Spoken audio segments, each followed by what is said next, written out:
warahmatullahi wabarakatuh. Innal hamdalillah nahmaduhu wa nasta'inuhu wa nastaghfiruh wa na'udzu billahi min shururi anfusina wa sayyiati a'malina. May yahdihillahu fala mudilla lahu wa may yudlil fala hadiya lahu. Asyhadu an la ilaha illallah wahdahu la syarika lahu wa nashhadu anna Muhammadan abduhu wa rasuluh la nabiyya wa la rasula ba'dah. Yaqulu Allah tabaraka wa ta'ala ba'da a'udzu billahi minasyaitonir rajim. Ya ayyuhalladzina amanu taqullaha haqqa tuqatih wa la tamutunna illa wa antum muslimun. Wa qala Rasulullah sallallahu alaihi wasallam, inna asdaqal hadits kitabullah wa inna afdalal hadi hadi Muhammadin sallallahu alaihi wasallam wa inna syarral umuri muhdatsatuha wa kullu muhdatsatin bid'ah wa kullu bid'atin dhalalah wa kullu dhalalatin finnar. Allahumma la sahla illa ma ja'altahu sahlan wa anta taj'alul hazana idza syi'ta sahla. Allahumma la ilma lana illa ma 'allamtana innaka antal alimul hakim. Ikhwan fillah, arsyadullah, Bapak dan Ibu, para ikhwan wal akhwat yang mudah-mudahan dimuliakan oleh Allah Subhanahu wa taala. Alhamdulillah, pada malam hari ini kita kembali bersyukur kepada Allah Subhanahu wa taala atas limpahan rahmat serta karunia dari Allah Subhanahu wa taala. Kita kembali bisa hadir di majelis rutin ilmu kita, di majelis ilmu rutin kita di setiap Selasa malam kali ini setelah kita melaksanakan siam Ramadan. Mudah-mudahan taqabbalallahu minna wa minkum. Semoga Allah Subhanahu wa taala menerima amal-amal kita semuanya insyaallah. Baik Bapak Ibu sekalian yang mudah-mudahan dimuliakan oleh Allah Subhanahu wa taala, sebelum kita melanjutkan kajian kita pada malam hari ini, ada beberapa hal yang ingin kami sampaikan.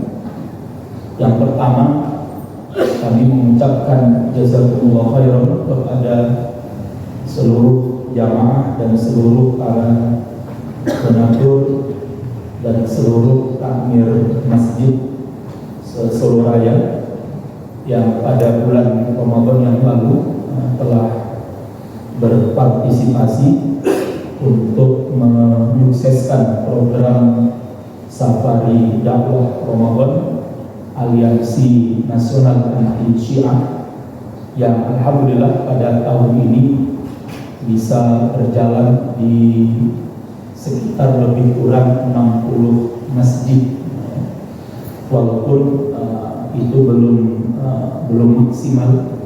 Karenanya sekali lagi kami mengucapkan jazakumullah khairan kepada seluruh bapak-bapak dan ibu-ibu, para ikhwan wal akhwat yang telah ikut di dalam berpartisipasi di dalam menyukseskan safari dakwah ini, yang hasilnya dapat kami sampaikan. Yang pertama, lebih dari 60% dari masjid yang kami datangi dalam rangka safari dakwah Anas tahun 1443 Hijriah, masjid tersebut belum pernah mendapatkan materi tentang apa itu Syiah.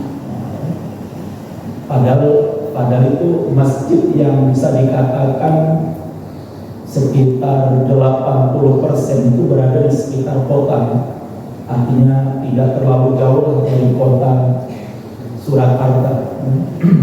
Ternyata lebih dari 60 masjid, walaupun masjid tersebut sudah sering mengadakan kajian, mereka rutin mengadakan majelis-majelis taklim, mereka rutin mengadakan pengajian-pengajian, tetapi materi tentang kesesatan Syiah belum pernah tersampaikan kepada mereka.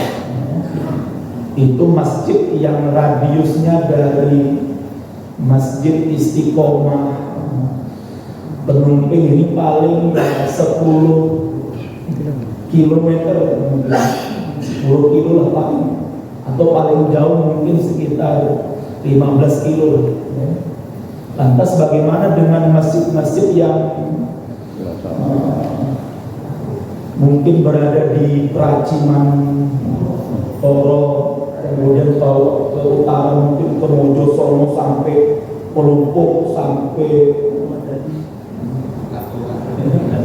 Seragen, Pina sana ya. Kita baru mengambil masjid yang radiusnya dari kita ini hanya sekian puluh kilometer saja. Mereka belum pernah mendapatkan materi tentang kesesatan Syiah. Apa itu Syiah? Karena sebetulnya sekalian yang mudah-mudahan dimuliakan oleh Allah, padahal masjid tersebut rutin menyampaikan tentang kajian. Mereka rutin mengadakan kajian, mereka rutin memanggil para ustaz, para mubalik, para asatidz kita.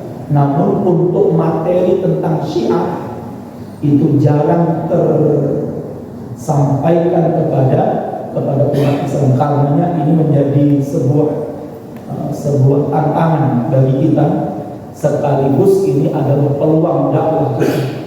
Ya, ini adalah tantangan sekaligus adalah peluang dakwah untuk menjelaskan kepada umat tentang bahaya daripada Syiah.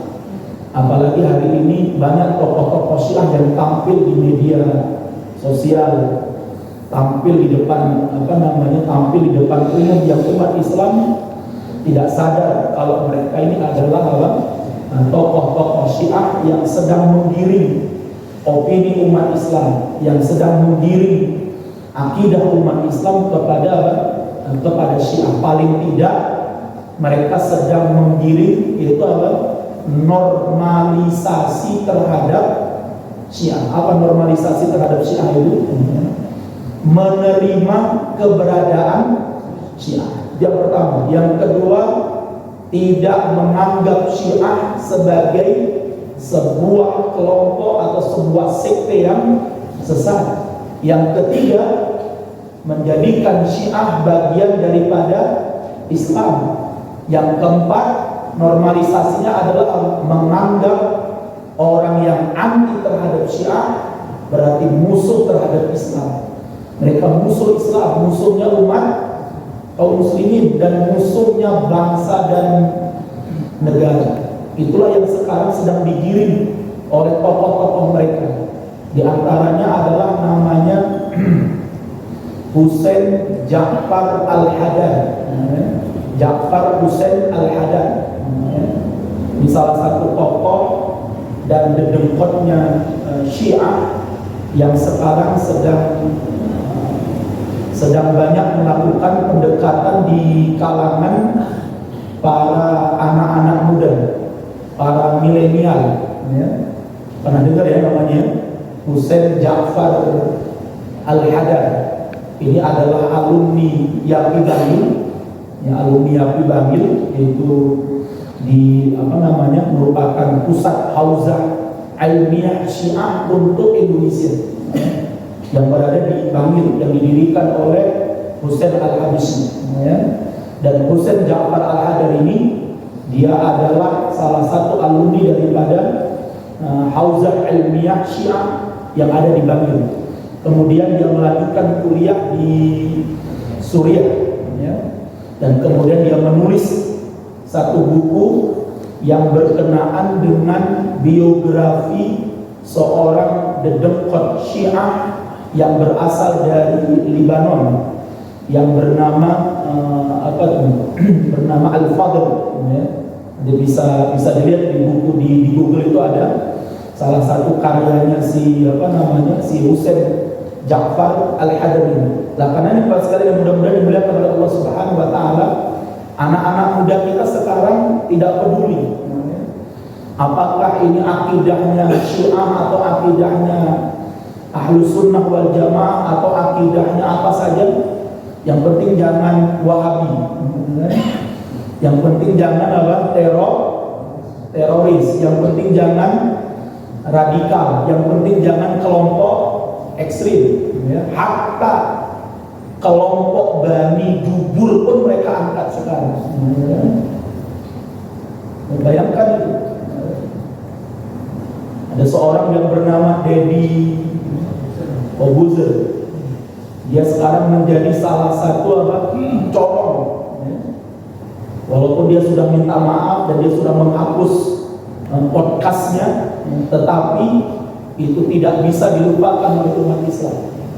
Ya, kalau Deddy Corbuzier ini telah menjadi corong, ya, dianggap normalnya para pelaku homoseksual atau Bani Dubur. Hanya orang yang otaknya didubur lah yang menerima keberadaan siapa? Ahli dubur itu. Karena sudah jelas ya, mereka ini adalah orang-orang yang menyimpang. Ya. Tapi kenapa kemudian mereka malah diberi panggung dan kemudian diwawancarai, kemudian dianggap maklum apa yang mereka lakukan ini, karena dianggap itu normal, bahwa itu dianggap sesuatu bagian daripada hak asasi manusia, bahwa Allah Tuhan tidak melihat orientasi seksual seseorang, Tuhan hanya melihat ketakwaan dan hati seseorang, sehingga tidak perlu diperdebatkan. Toh itu juga yang menjalankan adalah kami, bukan kalian.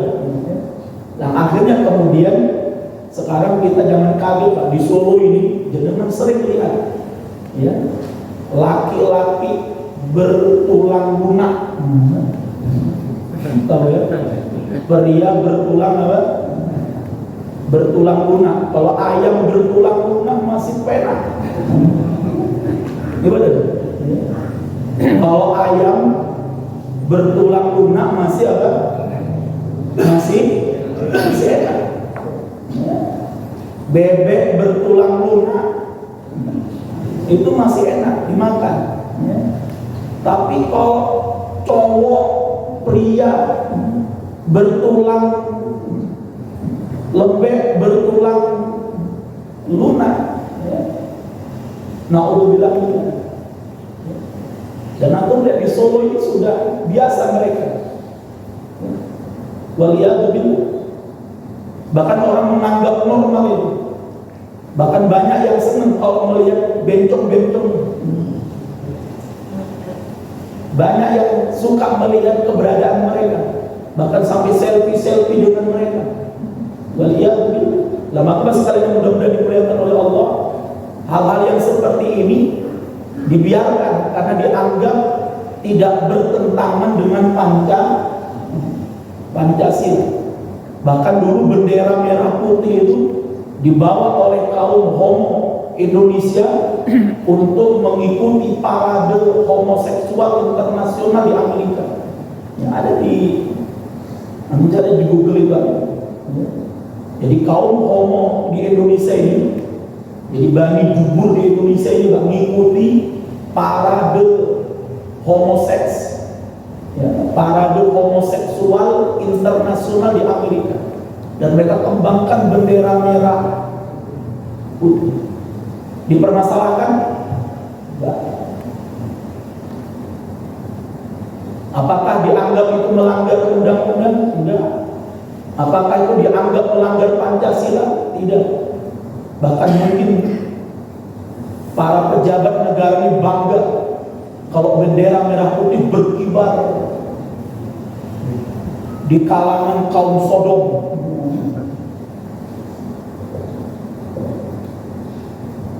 Coba kalau ada orang Indonesia berangkat ke Suriah, gabung dengan ISIS, kemudian mengembangkan bendera merah putih, kira-kira apa yang terjadi? Oh, jangankan itu lah. Oh, kedua acara 212 mengembangkan merah putih saja dicela. Dianggap bahwa bendera merah putih dipakai untuk simbol radikalisme. Jadi bendera merah putih untuk simbol radikalisme haram, tapi untuk simbol homo, kaum Sodom halal. Jangan-jangan kebanyakan dapat duit dari kaum Sodom. Waliyadu billah. Nah, maka sekalian mudah-mudahan dimuliakan oleh Allah Subhanahu wa taala. Karenanya meskipun Deddy Corbuzier ini sudah meminta maaf ya, dan dia sudah menghapus podcastnya, tetapi apa?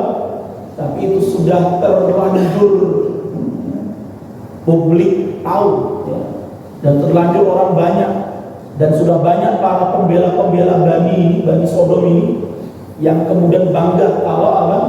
Mereka diberi panggung oleh Deddy Corbuzier yang mungkin menjadi ikon salah satu daripada kelompok milenial di Indonesia. Tapi sekalian yang mudah-mudahan dimuliakan oleh Allah Subhanahu wa taala, ini yang pertama, jadi banyak masjid yang hari ini berada di sekitar kita itu belum pernah mendapatkan materi tentang tentang Syiah.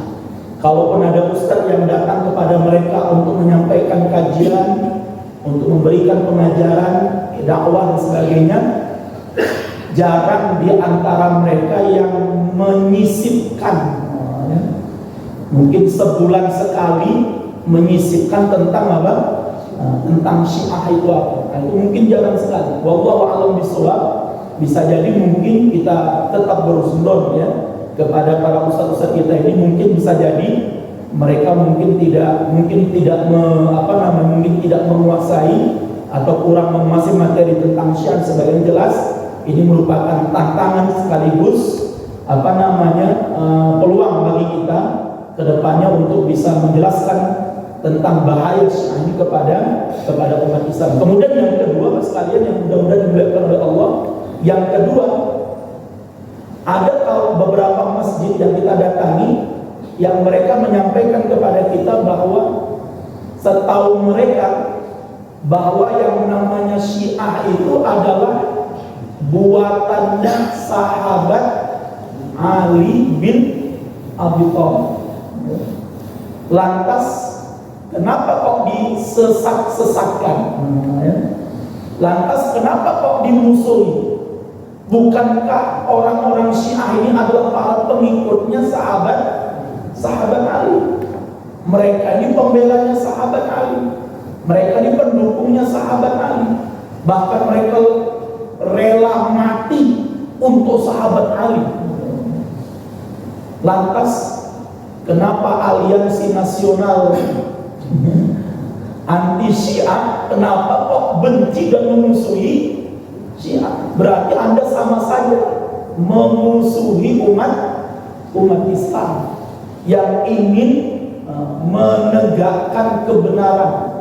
Kenapa? Karena kata mereka sahabat Ali ini adalah sahabat yang terzalimi, dan wajar kalau orang-orang Syiah sebagai pendukung sahabat Ali wajar membela sahabat Ali. Kenapa? Karena sahabat Ali adalah satu-satunya sahabat yang terzalimi. Itu sama seperti orang FPI membela Habib Rizik yang Bapak sekalian yang mudah-mudahan dimuliakan oleh Allah, lihat bagaimana para penganut sekte Syiah atau orang-orang yang condong kepada mereka berhasil ya menanamkan subhat yang begitu dahsyat di tengah-tengah umat Islam berkenaan dengan apa?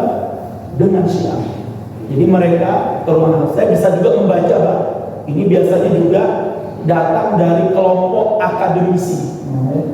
Jadi kalau jenengan berbicara tentang Syiah di lingkungan akademik, Pak, nggak bisa bicara hitam putih.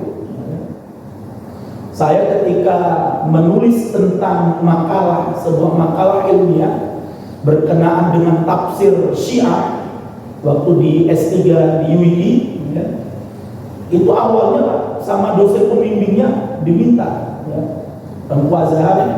Pertama saya sodorkan pertama sekali makalah saya, kemudian diperiksa sama sang dosen, Kemudian diorek-orek itu. Dia minta kepada saya agar saya kalau dalam dunia akademik jangan berbicara hitam putih. Anda nggak bisa berbicara langsung apa sesat. Ini tidak sesat, berat di dunia akademik itu nggak bisa. Kita dianggap eksklusif. Kita dianggap apa? Orang yang tertutup. Padahal yang namanya mahasiswa, apalagi kalau sudah di tingkat doktoral itu nggak boleh membawa idealisme pribadi. Kita harus membawa idealisme umum, kemaslahatan publik. Tapi tetap aja bang, saya nggak bisa ya. Masa saya nulis tentang kesesatan penyimpangan tafsir Syiah kemudian saya maklumi itu kan? Bagaimana Syiah ketika menafsirkan tentang apa namanya, misalnya tentang surat An-Nur misalnya. Kalau kita baca nanti dalam surat An-Nur, di mana Allah Subhanahu wa taala mengingatkan kepada kita tentang bahwa Allah Subhanahu wa taala adalah nurus samawati wal ardh, ya. Yang masalun nurihi kamishkah, ya. Bisa dibaca nanti dalam surat apa? Dalam surat An-Nur, ya. Di mana Allah Subhanahu wa taala mengingatkan kepada kita bahwa Allah Subhanahu wa taala adalah nur. Di dalam ayat ini Pak, nanti orang-orang Syiah, ya. Ada bisa dibuka nanti dalam surat An-Nur ayat 35, ya. Ya Allah, Allah nurus samawati wal ardh. Mathalun nurihi kamishkah fiha misbahun. Al-misbah fi zujajah. Az-zujajah ka'annaha kawkabun durri yuqadu min syajaratin mubarakatin zaytunah la syarqiyyatin wala gharbiyah yakadu zaytuha yubi'u walau lam tamsashu nar nurun ala nurin yahdillahu li nurihi man yasha wa yadribullahu amsala linnas wallahu bikulli syai'in alim. Kemudian nanti kita bisa lihat kalau kita buka nanti buku-buku Syiah, kitab-kitab tafsir mereka mengatakan apa? Bahwa yang disebut oleh Allah nurus samawati wal ardh. Allah itu adalah nur. Allah adalah zat yang memberikan cahaya kepada langit dan bumi. Yang mana permisalan cahayanya Allah Subhanahu wa taala disebutkan dalam Quran ini miskat, ya. Seperti apa? Miskat. Dan miskat ini kata mereka ini adalah Fatimah. Fatimah, ya. Jadi miskat itu maka disebutkan di sini perumpamaan cahayanya Allah itu seperti apa? Lubang yang tidak tembus, ya. Perumpamaan cahaya Allah seperti sebuah lubang yang tidak tembus. Ini adalah siapa? Adalah Fatimah kata mereka. Yang di dalamnya ada pelita yang besar. Ya, pelita yang besar itu siapa? Hasan, ya. Kemudian di dalam pelita itu di dalam tabung kaca. Tabung kaca ini siapa? Husain, ya. Nah, kemudian sampai nanti ayat ini disebutkan pada ayat berikutnya, ya. Sampai kemudian pada ayat berikutnya ini mubarak la syarqiyyah wa la gharbiyah yakadu zaytuha yubi'u walau lam tamsashu nar nurun ala nur. Bahwa anak keturunannya Ali, anak keturunannya Fatimah ini cahaya di atas cahaya, ya. Jadi mereka kemudian menyebutkan bahwa ayat ini berkenaan dengan sahabat Ali bin Abi Thalib dan istri yang bernama Fatimah bintu Muhammad radhiyallahu taala anha. Kemudian nanti sampai pada ayat ini, dia. Pada sampai ayat yang 40 Pak, au kadulumatin fi bahrin lujjin yaghshahu mawjun min fawqihi mawjun min fawqihi sahabun dulumatun ba'duha fawqa ba'd, ya. Au kadulumat, kata mereka seperti apa? Pada ayat berikutnya, ayat yang 40, mereka mengatakan ayat yang 40 Allah Subhanahu wa taala berfirman, dan atau keadaan orang-orang kafir seperti gelap gulita di lautan yang dalam. Au kadulumat siapa? As-sahabah.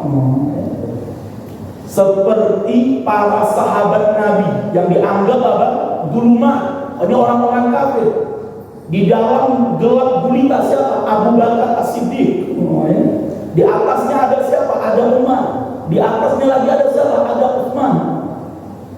Lah, Bapak sekalian, ketika kita menafsirkan ayat tafsir tentang Syiah ini, tentunya kita nggak bisa memaklumi. Bisa nggak kita maklumi ini? Orang-orang Syiah menganggap para sahabat Nabi itu seperti apa?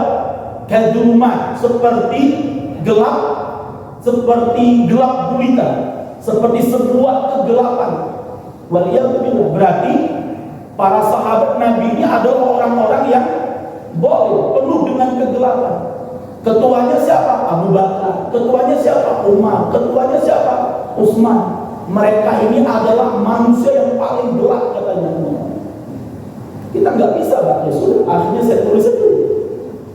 Saya jelaskan kebatilan, kesesatan, penyimpangan Syiah dalam metodologi tafsir mereka, perbandingan mereka dengan tafsirnya para ulama Ahlussunnah. Sudah, perkara salah mau dikasih nilai berapa. Jadi di dunia pendidikan, Pak, di dunia akademik, kita itu kalau tidak berani, Pak, tidak memiliki nyali yang besar, kita sulit untuk bisa berbicara, Pak, hitam di atas. Pinginnya, Pak, dunia akademik itu dunia yang netral saja. Padahal ilmu itu tidak bisa netral. Orang-orang kafir itu ketika menemukan ilmu tidak akan bisa netral. Pasti ilmu itu selalu mereka giring kepada ke barat. Ilmu itu selalu mereka giring kepada mana? Ke dunia Kristen, ke dunia Yahudi. Itu yang sudah terjadi di barat, Pak. Lah, kenapa kemudian Islam ketika kita menjadi seorang akademisi muslim, kemudian kita disuruh untuk apa? Untuk netral. Lihat aja tuh, rektor ITK ini, Institut Teknologi Kampus itu, Kalimantan ya, Institut Teknologi Kalimantan, yang katanya guru besar, profesor, doktor, bahkan pakar bidang teknologi. Apakah dia netral? Tidak. Itu menunjukkan bahwa ilmu itu tidak netral. Jadi keliru kalau menganggap bahwa ilmu itu adalah apa? Netral. Enggak, ilmu itu tidak netral. Ilmu itu wajib bersikap kemana? Kalau kita sebagai seorang muslim, maka sebagai seorang muslim, ilmu kita wajib bersikap kepada siapa? Bersikap dan berpihak kepada Islam.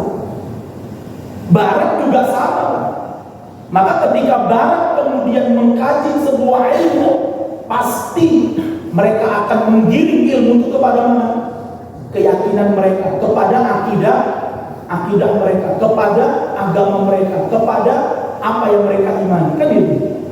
Lah anehnya, ketika kita berbicara tentang ilmu Islam dan kita berpihak dan kemudian eksis dan berwala kepada Islam, kemudian kita dituduh bahwa Anda telah keliru di dalam berilmu. Ilmu itu harus bersikap apa? Netral. Anda tidak boleh berpihak kepada Islam, nggak juga berpihak kepada. Nah ternyata kita lihat rektor ITK ini, namanya Agus siapa? Bagaimana dia kemudian mengolok-olok bahwa wanita yang pakai jilbab itu adalah wanita yang berpakaian seperti manusia burung. Dan kemarin dicek itu oleh para netizen ini, ternyata kampus teknologi dan kampus-kampus besar yang berasal dari gurun ini, Pak, yang mereka anggap itu Arab kan dianggap sebagai apa? Manusia gurun ini. Mereka cek ini. Mereka ingin bandingkan ini, ya, nilai atau derajat, ya, kampus-kampus yang ada di Arab ini, yang selalu diejek-ejek oleh para Islamofobia di Indonesia ini. Mereka ingin bandingkan mana yang lebih maju, kampus yang berada di gurun sana dengan kampus yang berada di Indonesia, yang dianggap sebagai apa? Lebih hebat daripada manusia gurun. Ternyata Pak, kampus-kampus yang ada di Arab Saudi, yang ada di Qatar, yang ada di Dubai, yang ada di Kuwait, ya, itu nilai mereka, kedudukan mereka itu ternyata masih jauh lebih tinggi daripada kampus-kampus yang ada di Indonesia, yang sok lebih maju daripada manusia gurun. Ini penting Mas sekalian. Jadi gak usah kemudian kita di Indonesia juga menganggap orang-orang Arab itu orang-orang yang, kalau kita baca tentang Arab jahiliyah, demi Allah, ya, orang Arab jahiliyah itu bodohnya, jahiliyahnya bukan dalam masalah keilmuan. Jahiliyah mereka itu adalah dalam masalah akidah, dalam masalah keimanan, dalam masalah keilmuan, dalam masalah perekonomian.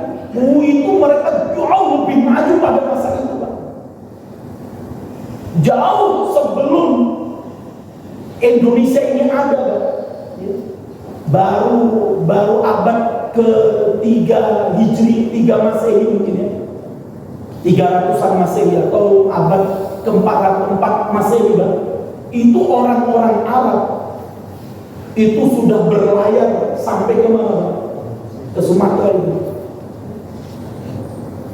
Itu sebelum orang-orang Nusantara bisa sampai ke Arab sana. Orang-orang Arab itu sudah sampai berlayar ke mana? Ke Nusantara. Aku baca sejarahnya. Karenanya sebelum Indonesia, sebelum Nabi Muhammad lahir, itu sudah ada komunitas orang-orang Arab di Sumatera sana. Itu ditemukan oleh para ahli.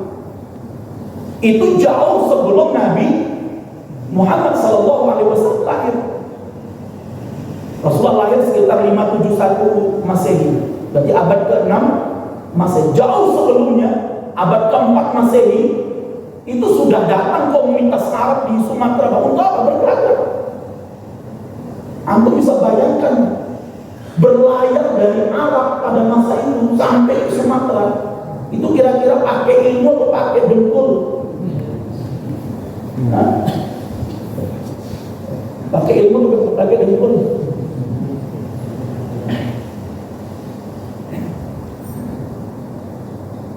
Nah, ini penting untuk diperhatikan. Jadi jahiliyahnya mereka itu jahiliyah dalam masalah apa? Dalam masalah akidah, dalam masalah ilmu, dalam masalah perdagangan, dipuji oleh Allah itu. Makanya Allah puji orang-orang Quraisy itu, bukan Allah puji, Pak. Sampai Allah turunkan surat namanya surat Quraisy. Sering kita baca ini, li'ila fi Quraisy, li'ila fi Quraisy, kata Allah. Ila fihim rihlatas syita'i was-sayf. Dan demi, kata Allah, demi kebiasaan, demi tradisinya orang-orang Quraisy. Apa tradisi mereka ini, kata Allah? Rihlatas syita'i was-sayf. Mereka selalu melakukan perjalanan perdagangan kemana? Di musim dingin dan di musim panas. Kalau mereka pada musim dingin, mereka akan melakukan perjalanan perdagangan ke negeri aman. Kalau musim panas, Mereka akan melakukan perjalanan perdagangan ke negeri Syam, dan itu membutuhkan waktu sekian ribu kilo. Mereka harus lalui gurun pasir yang begitu dahsyat.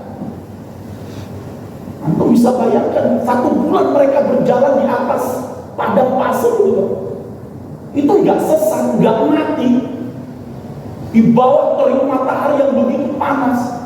Itu kira-kira modalnya ilmu atau modal dengkul?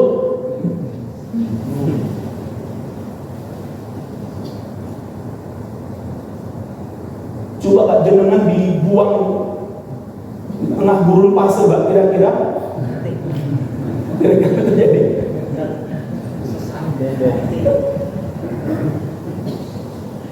Makanya dulu dalam sebuah hadis disebutkan oleh Rasulullah kan, Rasulullah menyebutkan ada seorang Bani Israel yang mengarungi sebuah padang pasir. Di pertengahan jalan padang pasir yang demikian luasnya itu kalau sudah kita berada di tengah padang pasir juga ibarat laut yang tidak bertepi. Jalan itu Pak, makanya dalam Al-Quran Allah sebutkan apa? Seperti gunung yang berpindah itu berjalan, karena ada sebuah badai itu bisa membuatkan sebuah gunung pasir yang kalau nanti datang badai yang begitu dahsyat, gunung ini bisa pindah. Jalan yang sudah kita lalui nggak akan mungkin bisa kita tandai lagi. Kenapa? Karena jalan itu sudah kemudian ditutupi oleh debu dan oleh pasir. Maka kata Rasulullah, ada seorang Bani Israel, dia mengarungi lembah gurun yang begitu luas.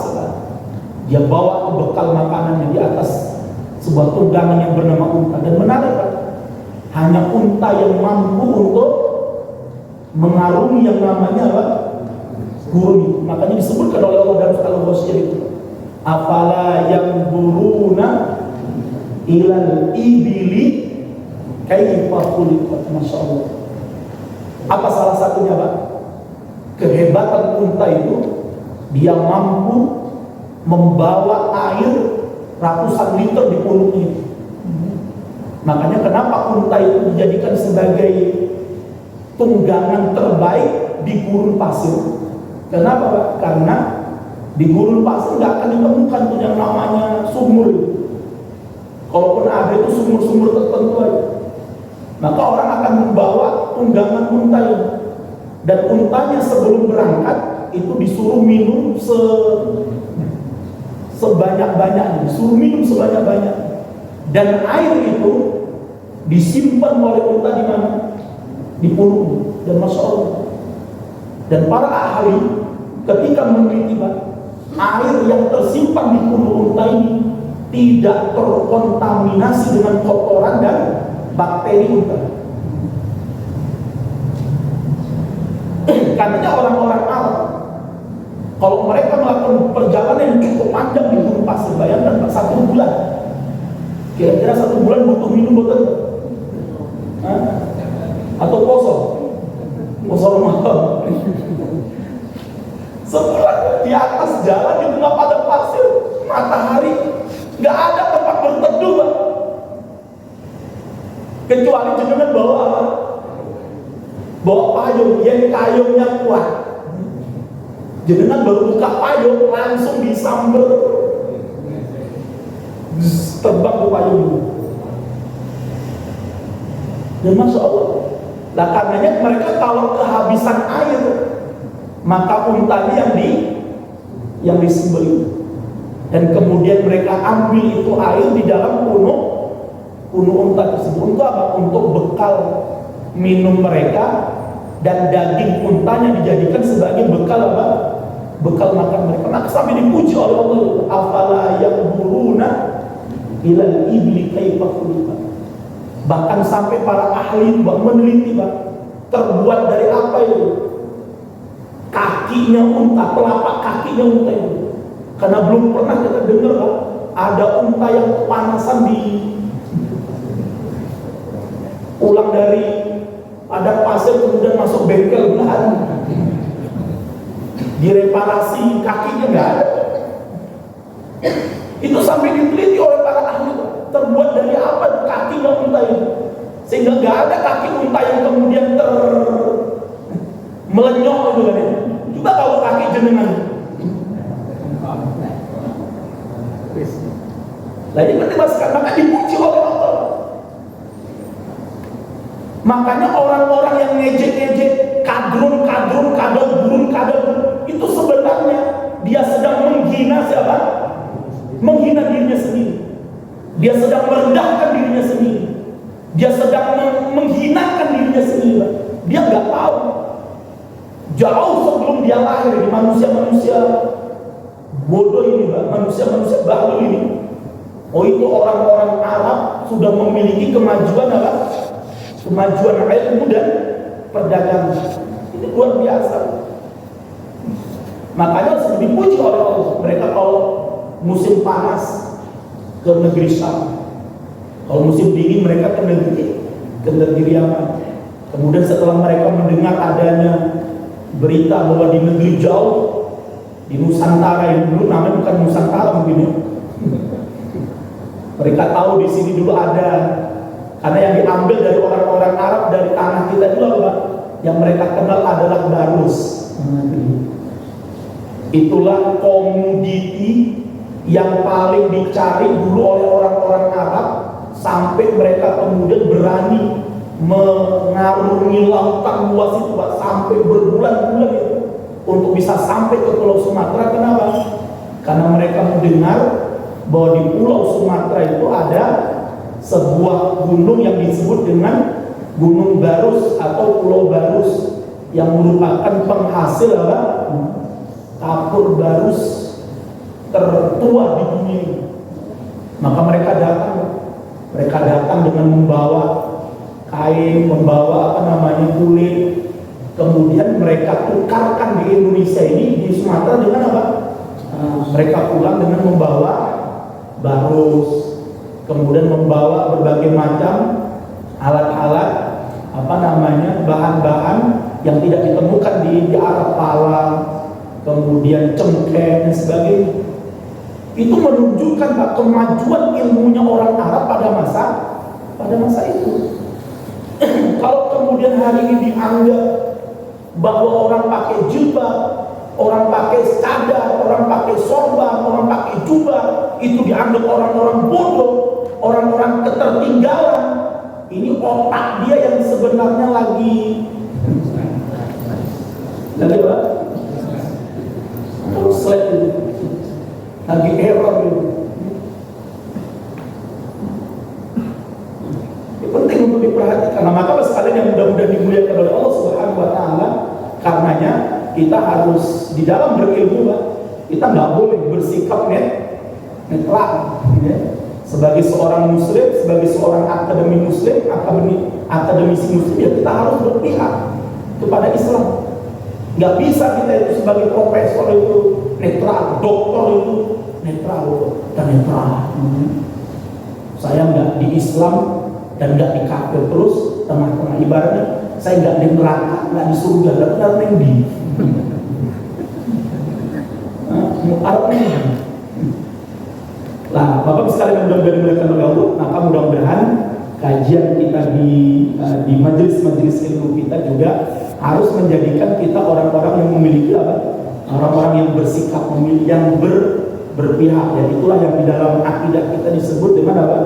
Al-wala wal bara. Jadi Pak sekalian, ya, yang akan kita jelaskan. Jadi banyak umat Islam yang hari ini masih terkena syubhat bahwa seakan-akan Syiah itu yang membuat siapa?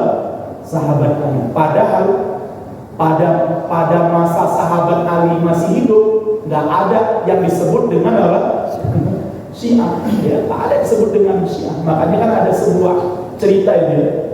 Ada sebuah cerita, ada sebuah perdebatan yang dilakukan oleh seorang ulama Ahlus Sunnah dengan seorang dedengkot Syiah. Ya. Karena orang-orang Syiah ini ingin, ya, mana tuh orang-orang Ahlus Sunnah yang katanya mereka orang-orang yang berilmu, mereka orang-orang yang ahli debat dan sebagainya. Ayo debat dengan kami, ya.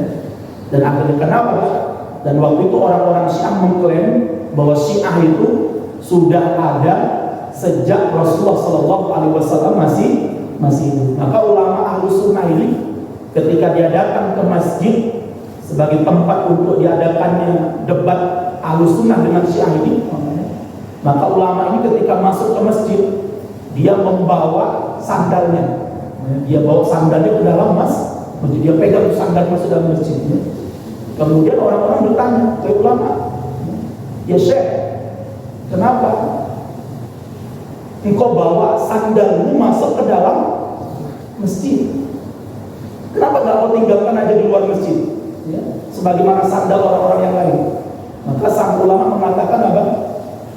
Aku dulu mendengar bahwa orang-orang Syiah di masa Rasulullah SAW suka mencuri sandal. Makanya aku takut kalau sandalku nanti dicuri oleh mereka. Makanya aku bawa sandalku masuk dalam masjid. Langsung Pak, dedengkot Syiah itu ngamuk, siapa bilang? Ya. Syiah suka mencuri sandal. Syiah belum ada di masa Rasulullah, kok tidak mencuri sandal? Ketahuan, kadang ente telah berdus. Ente bilang Syiah sudah ada sejak zaman. Ketika dia bilang Syiah suka mencuri sandal di masa Rasulullah, dia tak terima Pak. Dan dia bilang apa? Syiah belum ada di masa Rasulullah, kok dituduh nyuri? Nah, maka sekalian mudah-mudahan dimuliakan oleh Allah, itu persis seperti apa? Debatnya Syekh Albani rahimahullah ta'ala dengan seorang dedengkot sufi. Ya, ada seorang dedengkot sufi Pak di Libanon sangat benci dengan Syekh Albani rahimahullah ta'ala, sama seperti Ar-Razi itu sangat benci dengan Syekh Albani rahimahullah ta'ala. Dan di dekat sufi ini Pak, dia selalu bangga-bangga, saya pintar ilmu gaib, saya tahu perkara yang Anda tidak tahu sebagainya. Kata Syekh Albani, oke, saya siap berdebat dengan Anda, tapi ada syaratnya. Ditanya oleh dedengkot sufi, apa syaratnya? Loh, kata ente ngerti ilmu gaib, seharusnya nggak usah tanya apa syaratnya, karena ente sudah tahu kan ilmu gaib ya. Soalnya ketika saya katakan, saya ingin debat dengan Anda, tapi ada syaratnya. Baru tak perlu tanya, karena ente sudah tahu ilmu. Makanya sekalian kita hati-hati. Sekarang ini banyak dukun ngaku sebagai apa? Bagi wali. Dan salah satu penipuan orang-orang sufi yang terbesar itu adalah apa? Ciri-ciri mereka adalah ngaku bertemu dengan Nabi Khidir. Saya bersumpah demi Allah, orang yang ngaku-ngaku ketemu dengan Nabi Khidir berdusta demi Allah. Karena pertanyaannya apa? Untuk apa bertemu dengan Nabi Khidir? Lah apa faedahnya? Toh kita sekarang di eranya siapa? Nabi Muhammad. Kok malah golek-golek Nabi? Dan tidak ada satu riwayat yang mengatakan bahwa Nabi Khidir masih hidup di zaman sampai zaman sekarang. Oh, Nabi itu ketemu Nabi Khidir. Kok ada orang sekarang ngaku bertemu Nabi Khidir? Bahkan di sekolah dia ngajar Nabi Khidir. Kalau memang ada Pak, demi Allah, undang Nabi Khidir ke sini. Siap ya? Kita buat nanti pamflet besar, tabligh akbar di Masjid Istiqomah Penumpik bersama Nabi Khidir alaihissalam. Yakin Pak, sak dunia tekon itu yakin belum? Ayo, mana tuh tokoh-tokoh yang ngaku-ngaku Nabi, yang bertemu Nabi Khidir? Tolong bawa Nabi Khidir, tak bayar. Ya kan?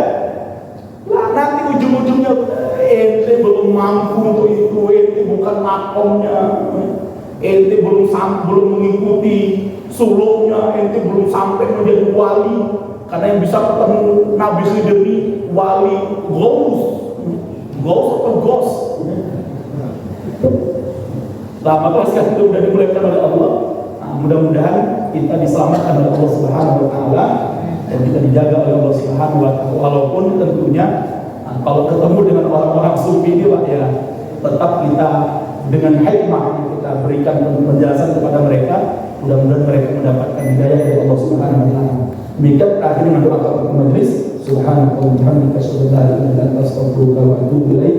Assalamualaikum warahmatullahi wabarakatuh.